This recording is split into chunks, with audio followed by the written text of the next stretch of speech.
मैं हूं भगवान जगन्नाथ। मैं वही हूं जो युगों युगों से पूरी नगरी में रथ पर सवार होकर चलता आ रहा हूं। पर आज मैं तुम्हें अपने रहस्य का वो सत्य बताने आया हूं जिसे केवल भाग्यशाली ही जान पाते हैं। लोग मुझे जगन्नाथ कहते हैं, पर क्या तुम जानते हो मैं कौन हूं?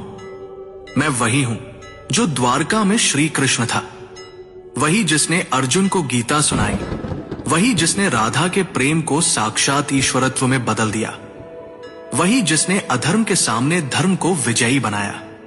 जब द्वारका का अंत हुआ, मेरा पार्थिव शरीर समुद्र में प्रवाहित कर दिया गया, पर मेरा हृदय, मेरा चेतन तत्व नष्ट नहीं हुआ।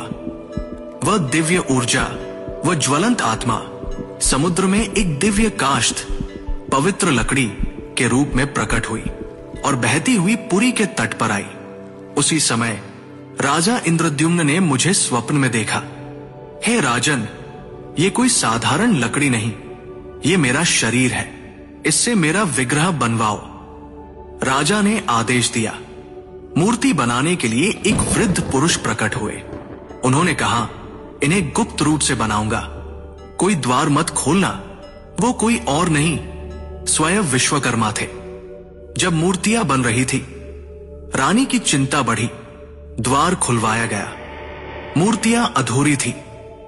मेरे हाथ नहीं थे, मेरे चरण नहीं थे, पर तभी आकाशवाणी हुई, यही मेरा विराट रूप है, यही मेरा जगन्नाथ स्वरूप है, जहां मैं हर सीमा से परे हूं। जो मूर्ति नहीं, चेतना है, जो धर्म का रक्षक है। राजा ने मेरे उस दिव्य हृदय को मूर्ति में प्रतिष्ठित किया। वो हृदय जो श्री कृष्ण रूपी मेरी चेतना का केंद्र था, वो आज भी मेरी मूर्ति में वास करता है। हर 12 से 19 वर्षों में जब मेरी मूर्तियां बदली जाती हैं, उस हृदय को गुप्त रूप से नव विग्रह में स्थापित किया जाता है। कोई उसे देख नहीं सकता, कोई उसका वर्णन नहीं कर सकता, क्योंकि वो हृदय भौतिक नहीं, दिव्य है। मैं वही हूं जो कृष्ण है, विष्णु है और फिर भी सबसे परे है। मेरी आंखें गोल हैं, क्योंकि मैं हर दिशा में देखता हूं। मैं काले रंग का हूं, क्योंकि मैं ब्रह्मांड का मूल स्रोत हूं। मैं रथ पर सवार होता हूं, पर मैं केवल यात्रा नहीं करता, मैं भक्तों के हृदय तक आता हूं। रथ यात्रा केवल उत्सव नहीं, यह संकेत है कि जब जब धर्म डगमगाता है, मैं स्वयं रथ लेकर चल पड़ता हूं। मैं कभी मंदिर में सीमित नहीं था, मैं कभी पत्थर नहीं था। मैं वो हूं जो समय की हर धारा में धर्म का रक्षक बना।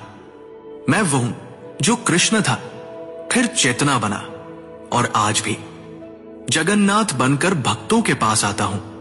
ध्यान से सुनो, जब अधर्म बढ़ता है, जब मनुष्य भूलने लगता है सत्य को, जब धर्म की लौ मंद पड़ती है, तब मैं पुरी से नहीं, तुम्हारे अंतःकरण से प्रकट होता हूं। जब मैं अपने भाई बलभद्र और बहन सुभद्रा के साथ रथ पर सवार होता हूं, तो वो यात्रा कोई उत्सव नहीं, वो क्षण है जब मैं मंदिर से निकलकर भक्तों के हृदय तक पहुंचता हूं। जब तुम मुझे सच्चे हृदय से पुकारोगे, ओम नमो भगवते जगन्नाथाय, तो तुम पाओगे कि मैं तुमसे कभी दूर था ही नहीं। मैं वही था तुम्हारे भीतर, तुम्हारी चेतना में। और जब तुम्हारा धर्म डगमगाएगा, तब मैं फिर से आऊंगा, रथ पर नहीं, तुम्हारे भीतर की रोशनी बनकर, क्योंकि मैं कभी नहीं जाता। मैं हूं और सदा रहूंगा, तुम्हारा भगवान जगन्नाथ।